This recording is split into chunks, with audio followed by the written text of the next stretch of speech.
आलोक निरंजन। जय हो बाबा गुरु गोरखनाथ। क्यों घर में बा बच्चा? अरे बेटा रुद्र, तू कब से जोगी बन गिला और कौने कारण जोगी बन गिला बेटा? ना बाबूजी, हम आपका बेटा ना है बाबूजी, हम तो एक जोगी हैं। ना ना बेटा, तू हमार बेटवा हुआ। ना बाबूजी, बेटवा कह के हमारे ऊपर पाप ना लगाई बाबूजी, हम तो रमता जोगी बहता पानी है बाबूजी। ना बेटा ना, हम मानी ना सकीला। तू है हमार बेटा हुआ बेटा, तू हमार बेटा हुआ। हमार बात सुना बेटा। सुनाई बाबूजी। नन्हवे से निकरी बेटा चली, गईला घरवा से चली, गईला घरवा से काहे लयली हला बायरा गनु हो राम, किया हो रामा काहे लयली हला बायरा गनु हो राम।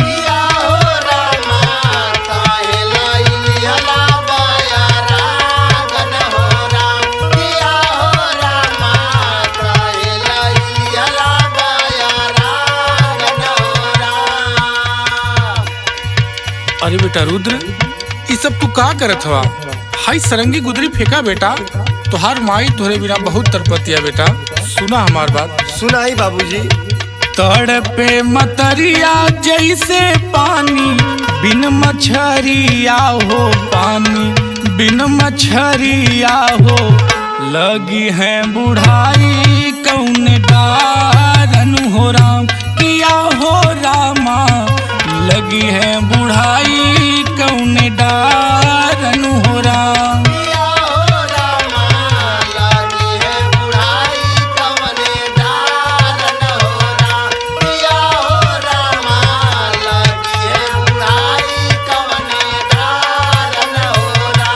बाबूजी हमके क्षमा करी बाबूजी, हमके अपन बेटवा बना के ये जोगी पे पाप ना लगाई बाबूजी। ना बेटा, तू हमार बेटवा हुआ। हमार बात सुना बेटा। नवरे महीनवा बेटवा रखली, हजतनिया कई के रखली, हजतनिया कई के तब तोहरो भैले अवतारन हो राम, किया हो रामा तब तोहरो भैले अवतारन हो राम।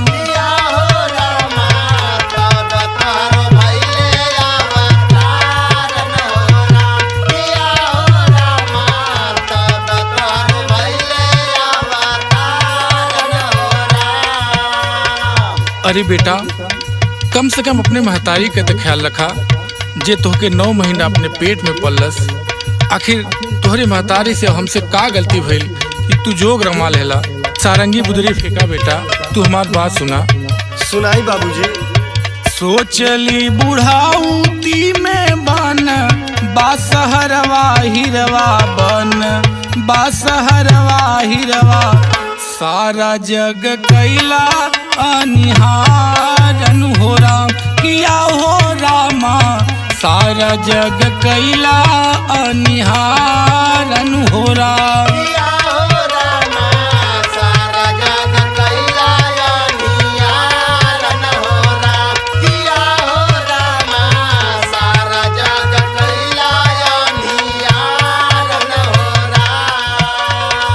अरे लाल, तू ही एक हमरे बुढ़ौती के सहारा रहला।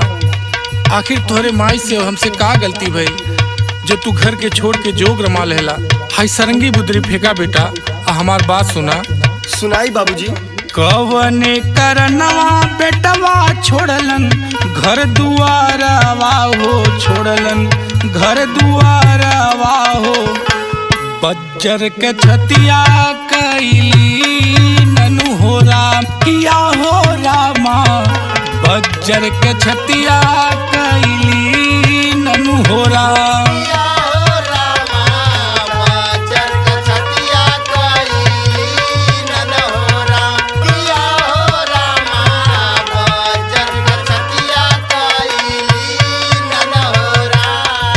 अरे बाबूजी, हमसे बहुत बड़ी गलती भई, हम आपे का लाल ही बाबूजी, हमके माफ कर दी बाबूजी।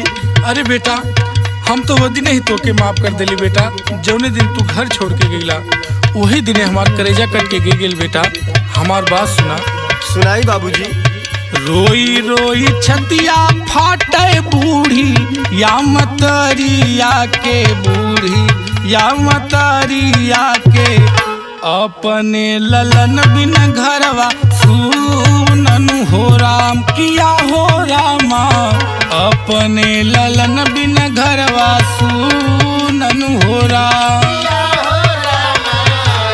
अरे बाबूजी हमके ना मालूम रहला कि हमरे जाए के बाद हमार घर दुआर पूरा सुनसान हो गई बाबूजी।